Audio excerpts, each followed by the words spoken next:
আসসালামু আলাইকুম আমার প্রিয় বন্ধুরা।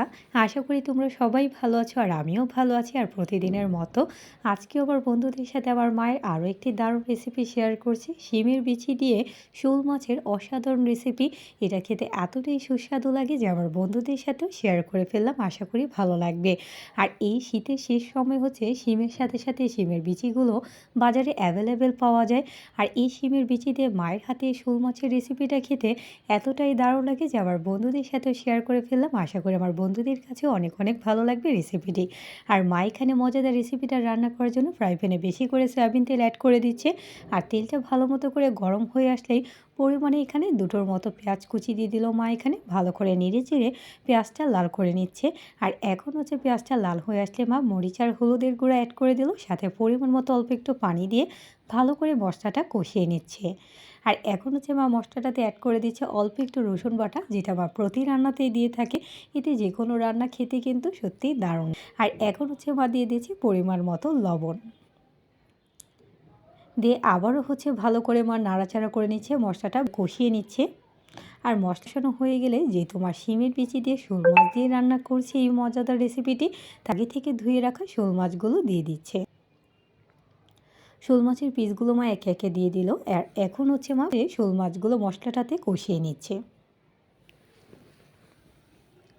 আর শোল মাছটা অলরেডি মার কষানো হয়ে গেল, প্লেটে মা তুলে রাখলো। আর এখানে কষা যেহেতু শিমের বিচি দিয়ে রান্না করছে, বিচি দিচ্ছে।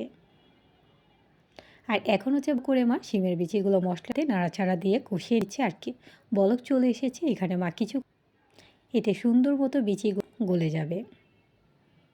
আর কিছুক্ষণ পর ঢাকনাটা তুলে নিচ্ছে, দারুণ একটা ফ্লেভার আসছে বন্ধুরা, যা তোমরা পাচ্ছ না। এখন হচ্ছে বেশি করে কাঁচামরিচ দিয়ে দিচ্ছে কষানো মশলাটাতে। এতে হচ্ছে কাঁচামরিচের ঝাল ঝাল স্বাদটা দারুণভাবে এই রেসিপিটাতে চলে আসবে, রান্নাটা খেতে দারুণ লাগবে। আর কিছুক্ষণের জন্য আবারও মা ঢেকে রেখেছিল, তোমরা দেখতেই পাচ্ছ শিমের বিচিটা কিন্তু অলরেডি কষানো হয়ে গেছে আর এখানে গলেও গিয়েছে। আর যেহেতু মা ঝোল ঝোল একটু রান্না করবে, হালকা ঝোল, তাই হচ্ছে এখানে অল্প একটু পরিমাণে পানি দিয়ে দিল। আর আগে থেকে কষিয়ে রাখা শোল মাছগুলো এখন মা ছেড়ে দিচ্ছে ঝোলটাতে।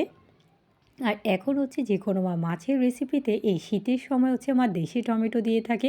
এতে কালারটা যেমন দারুণ আসে, খেতেও কিন্তু দুর্দান্ত লাগে। তাই মা দেশি টমেটো দিয়ে দিল। তোমরা দেখতেই পাচ্ছ বন্ধুরা, কালারটা কিন্তু অসাধারণ এসেছে, এটা খেতেও কিন্তু সত্যি দুর্দান্ত স্বাদ। তাই ভাবলাম আবার বন্ধুদের সাথে আমার মায়ের হাতের এই মজাদার রেসিপিটা শেয়ার করা যাক। আর এখন উপর দিক দিয়ে মা ধনেপাতা ছড়িয়ে দিচ্ছি, এতে কিন্তু আরও ফ্লেভারফুল হয় যে কোনো রেসিপি। দেখেই কিন্তু মন জুড়িয়ে যাচ্ছে আর খেতে কিন্তু সত্যিই দারুণ লাগে। আশা করি আমার বন্ধুদের কাছে আমার মায়ের হাতের এই শীতের রেসিপি, শিমের বিচি দিয়ে শোল মাছের রেসিপিটা ভালো লেগেছে। লাইক কমেন্ট শেয়ার করতে ভুলবে না। Thanks for watching my video. আল্লাহ হাফেজ।